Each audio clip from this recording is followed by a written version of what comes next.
Thousands of college and university students are now settled into London for another school year. But the after-school antics and behaviors of some are causing major headaches for both neighbors and police.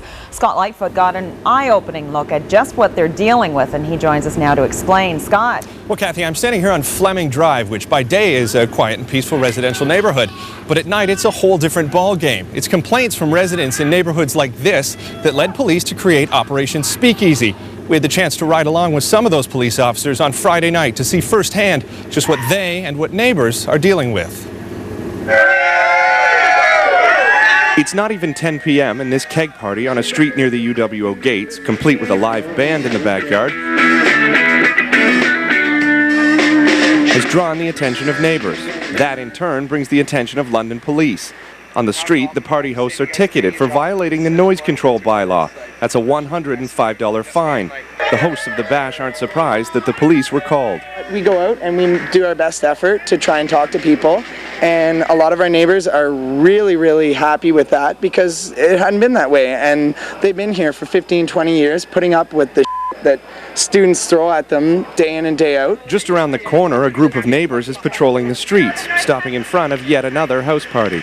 It's kind of like taking your neighborhood back, and that doesn't mean we don't want students. I moved here 25 years ago, and I liked the students. I want to sleep. That's all I need to do right now. Complaints from residents are common on Fleming Drive near Fanshawe. It's now midnight, and Margot Rivard is going door to door on her street, armed with copies of the bylaws and letters from the college. We're tired of this. My neighbors have left because of all this, and I don't think I'm going to do that. I'm going to stay until I get a little bit more respect. The police presence on Fleming Drive is unmistakable. Several cruisers tour the street at all times. That presence increases with reports of someone being slashed with a beer bottle. We visit Fleming Drive at least half a dozen times throughout the night, and it's not just the noise violations. Officers also ticket several students for having open liquor. That's a $125 fine. Police say alcohol plays a role in what we're seeing on the street, but it's not the only factor. I think one of the other major factors is a lot of these younger students, it's the first time being away from home.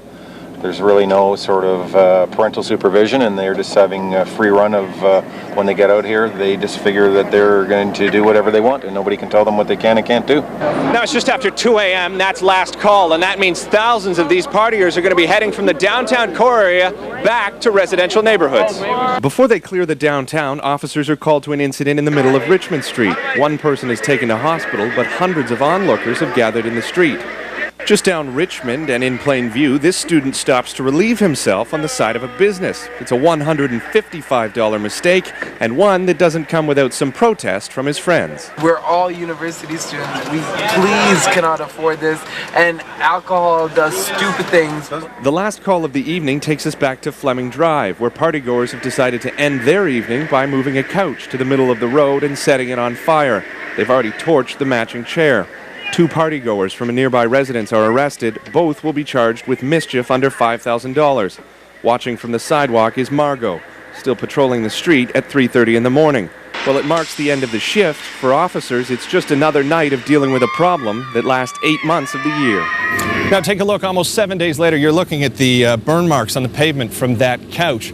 Police say more than 50 tickets were handed out just that Friday night alone as part of Operation Speakeasy, and they say that's a slow to average night. Now, 2 things to remember. Project Speakeasy is only temporary. It only runs till the end of September, and when it ends, so does the police presence in this neighborhood.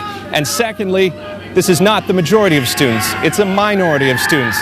Now, we showed you the problem. Tomorrow night, we're going to show you the solution or possible solutions. That'll be tomorrow night on A-Channel News at 6. Kathy? It sounds like they're getting ready already tonight. Well, I'll tell you what, Kathy, we've been here about 15 minutes, and every car that's pulled into a driveway has unloaded at least 1 case of beer, so it's probably going to be another weekend just like last. All right, good story. Thanks, Scott. Unbelievable.